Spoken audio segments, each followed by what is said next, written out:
Hello class 10th। तो एक और क्वेश्चन के साथ मैं हाजिर हूँ। बहुत ही शानदार ज़बरदस्त क्वेश्चन है। देखो, वैसे तो इसको पूछने का कई तरीका है। एक तो आपसे पूछ लेगा 1 नंबर में, दूसरा आपसे पूछ लेगा 2-3 नंबर में। जब 2-3 नंबर में पूछेगा तो उसमें थोड़ा सा उसको पूरा इसका मतलब प्रूफ करने के लिए दे देगा। ठीक है, जैसे देखो, अगर 1 नंबर में पूछेगा तो सबसे पहले हम 1 नंबर की बात कर लेते हैं। 1 नंबर के लिए क्या होता है, देखो, पेरीमीटर जो होता है ना, इस ट्राइंगल का पेरीमीटर। ठीक है, अगर हम बात करें, पेरीमीटर जो होता है इस ट्राइंगल का पेरीमीटर, अब ट्राइंगल को हम किससे रिप्रेजेंट करते हैं, मान लेते हैं पी से रिप्रेजेंट करते हैं। तो इस ट्राइंगल का जो पेरीमीटर है वो होता है ट्वाइस ऑफ इस टेंजेंट के लेंथ के। किसके? तो पी क्यू के लेंथ के क्या होता है, ट्वाइस होता है। ठीक है, जब आपसे 1 नंबर का पूछेगा, मतलब 1 नंबर में पूछेगा, तो अब बस इतना ही करके आंसर आ जाना, बस इतना ही करना है। चाहो तो इसमें चेक कर सकते हो। ठीक है, लेकिन हम इसको प्रूफ करते हैं कि आखिर में ये हुआ कैसे। ठीक है, तो इस क्वेश्चन का आंसर की अगर हम बात करेंगे तो सीधा सीधा देखते ही आंसर टिक करना है 56। बोलो समझे कि नहीं? देखो, हाँ, इसको हम प्रूफ करते हैं। जैसे हम मान लेते हैं, देखो यहाँ से ध्यान से देखना, इस लेंथ को अगर हम यक्स मानते हैं, ठीक है, देखो इस लेंथ को अगर हम यक्स मानते हैं, मतलब कितने की बात कर रहे हैं, क्यू एल की बात कर रहे हैं। ये क्यू एल एक छोटा सा टेंजेंट है, कहाँ से, इस पॉइंट एल से। ठीक है, इस पॉइंट से क्यू एल एक टेंजेंट है, तो ये भी लेंथ कितना हो जाएगा, एक्स हो जाएगा। यहाँ से यहाँ तक इसको भी हम एक नाम रख देते हैं।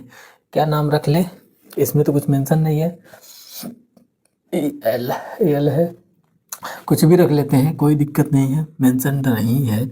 चलो इसको हम रख लेते हैं पी, चलो ये एस कर लेते हैं। ठीक है, क्या कर लेते हैं, यस कर लेते हैं। ठीक है, तो देखो, तो ये दोनों L Q L S equal होगा कि नहीं होगा, इक्वल होगा। क्यों इक्वल होगा, क्योंकि ये टेंजेंट फ्रॉम अ पॉइंट है। ठीक है, from external point, tangent to a circle from external point. ठीक है, एक्सटर्नल पॉइंट से सर्कल पर क्या है, ये टेंजेंट होने की वजह से ये इक्वल हो जाएगा। बोलो समझे? उसी तरीके से अगर हम इसको y मान लेते हैं, किसको y, एस एम को y मानेंगे, तो देखो y एस एम जो है ये भी एम पॉइंट एम से क्या है, टेंजेंट है, और ये एम आर भी टेंजेंट है, तो इसकी भी लेंथ क्या हो जाएगी, y हो जाएगी। बोलो इतनी चीज समझे कि नहीं समझे? ठीक है, अब एक काम कर लेते हैं, ए पी को हम क्या मान लेते हैं, ए पी को हम ए मान लेते हैं। ठीक है, तो ये भी क्या हो जाएगा, देखो यहाँ से यहाँ तक का टेंजेंट है। ठीक है, अब इसको बी मान लो, क्या मान लेंगे, बी मान लेंगे, कोई दिक्कत नहीं ना। देखो हम प्रूव कैसे करेंगे, सबसे पहले हम लिख लेते हैं कि पेरीमीटर, देखो हम पेरीमीटर लिखते हैं, किसका पेरीमीटर, इन ट्राइंगल पी एल एम का। ठीक है, पेरीमीटर ऑफ ट्राइंगल,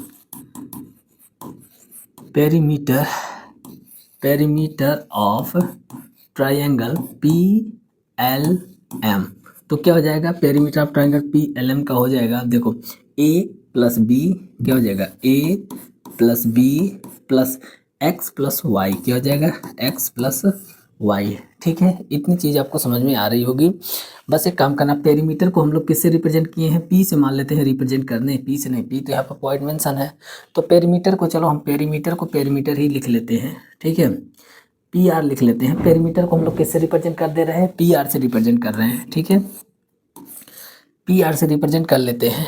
ओके, अब एक काम कर लेते हैं, देखो यहाँ से A P Q equal to क्या लिख देंगे, बताओ पी क्यू इक्वल टू क्या हो जाएगा, पी क्यू इक्वल टू, ध्यान से देखना, पी क्यू जो है, पी क्यू जो है वो क्या, नहीं पी क्यू ना लिखते हैं, एक काम कर लेते हैं, हम लिख रहे हैं यहाँ पर ए की इसकी एक्स की वैल्यू लिख रहे हैं। ठीक है, किसकी वैल्यू लिख ले रहे हैं, एक्स की वैल्यू लिख दे रहे हैं। देखो एक्स की वैल्यू लिख रहे हैं, तो इसमें से अगर इसको माइनस कर दें, किसमें से, एक्स की वैल्यू बता देना क्या हो जाएगा। देखो एक्स की वैल्यू क्या, पी क्यू में से, पी क्यू में से अगर हम माइनस कर दें ए, तो बोलो मिल जाएगा कि नहीं, पी क्यू क्या है, पी क्यू।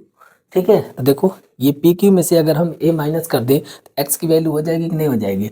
उसी तरीके से यहाँ पर वाई की वैल्यू भी हम निकाल लेंगे, तो वाई की वैल्यू क्या हो जाएगी, पी आर में से, ध्यान से देखना, पी आर में से किसको माइनस कर दे, बी को माइनस कर दे, तो हमें वाई की वैल्यू मिल जाएगी।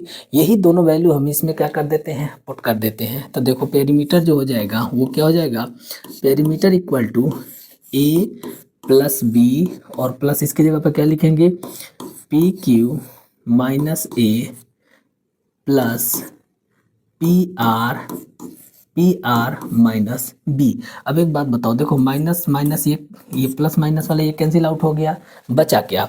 तो बच गया है P Q plus P are, ठीक है, यही बचा है। और एक चीज आपको दिख रहा होगा कि पी क्यू और पी आर इक्वल होंगे। कैसे इक्वल होंगे? क्योंकि देखो इस पॉइंट से देखना, इस पॉइंट से क्या पी क्यू टेंजेंट है, सेम उसी पॉइंट से आर भी टेंजेंट है, आर पर भी टेंजेंट है, ये दोनों इक्वल हो जाएंगे। तो हम इनमें कोई भी एक लिख लेते हैं, तो जो पेरीमीटर हो जाएगा वो क्या हो जाएगा, पेरीमीटर। तो ये दोनों इक्वल है तो ट्वाइस हो जाएगा ना, ट्वाइस हो जाएगा। तो क्या हो जाएगा, twice of P Q, twice of P Q. देखो इसको एज ए फार्मूला भी आप याद कर सकते हो, ठीक है, इसको एज ए फार्मूला भी याद कर सकते हो और देखो प्रूफ भी कर सकते हो, ठीक है। जब प्रूफ करने के लिए आएगा तो हो सकता है 2 नंबर में पूछ ले, 3 नंबर में पूछ ले, ठीक।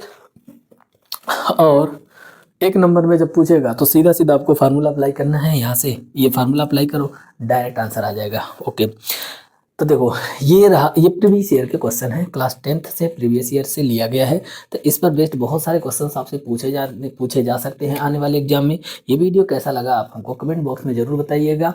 और एक चीज़ और, अगर आपको किसी भी टॉपिक से या कोई भी आपको डाउट हो, कोई भी एनसीईआरटी का क्वेश्चन आपको डाउट में आ रहा है, आप उसको हमें कमेंट में बता सकते हैं।